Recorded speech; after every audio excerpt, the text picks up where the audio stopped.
మహాకాళుడు శివాలయంలోకి వచ్చాడు. వస్తూని శివలింగం వంక చూశాడు. అబ్బా, ఎంత అద్భుతమైన శివలింగం రా అనుకున్నాడు.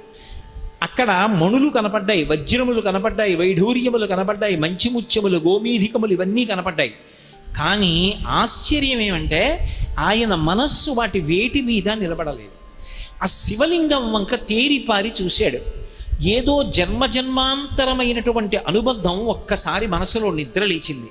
శివా, నువ్వు నా తండ్రివి, నేను నీ బిడ్డని.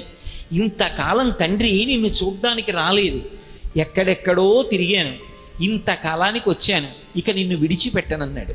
తిన్నగా పక్కనున్న తటాకంలోకి వెళ్ళి మునిగి స్నానం చేశాడు. గబగబా గుళ్ళోకి వచ్చాడు.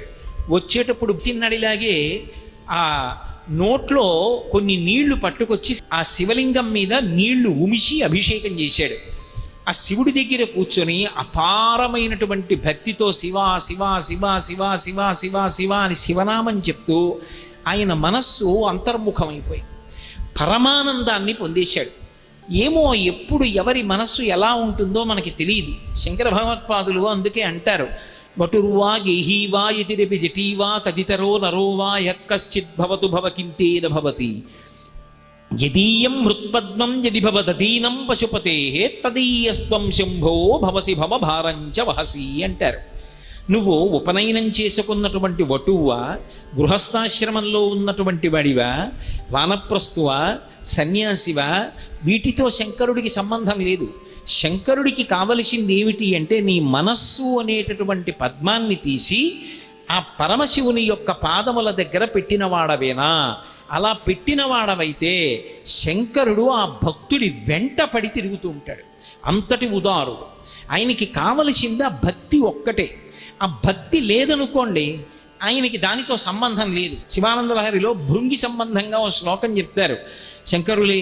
భృంగీచ్ఛా నటనోత్కటక్కరిమతగ్రాహీ స్ఫురన్మాధవాహ్లాదో నాదయుతో మహాసితవపు పంచేషు నాచాధృత సత్పక్షమనోవనేషు సపన సాక్షాన్మదీయే మనోరాజీవే భ్రమరాధిపో విహరతాం శ్రీశైలవాసీ విభు అంటారు.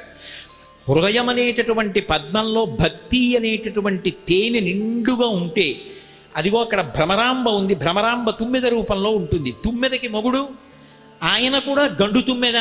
వాళ్ళిద్దరూ కలిసి వచ్చి ఇక్కడ ఉన్నటువంటి భక్తి అన్న తేనె తాగడానికి ఎగురుతూ ఉంటారు. అసలు హృత్పద్మమునందు భక్తి అన్న తేనె లేదనుకోండి, ఆ తుమ్మెదలు ఎందుకు వస్తాయి? రావు.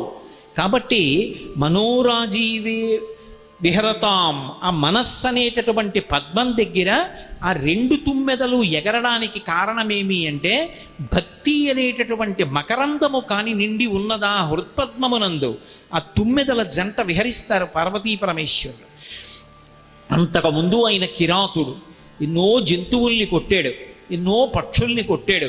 అయితేనే ఏ జన్మలో చేసుకున్న పుణ్యమో ఇప్పుడు ఫలించింది. ఆ శివలింగాన్ని చూడగానే అపారమైన ఆనందాన్ని పొందేశాడు, అంతర్ముఖత్వాన్ని పొందాడు. అక్కడ ఉన్న మణుల వంక చూశాడు. గాజురాళ్ళు గట్టిగా ఉంటాయి, ఇవి తీసుకొచ్చి ఇక్కడ పూజ చేశారు.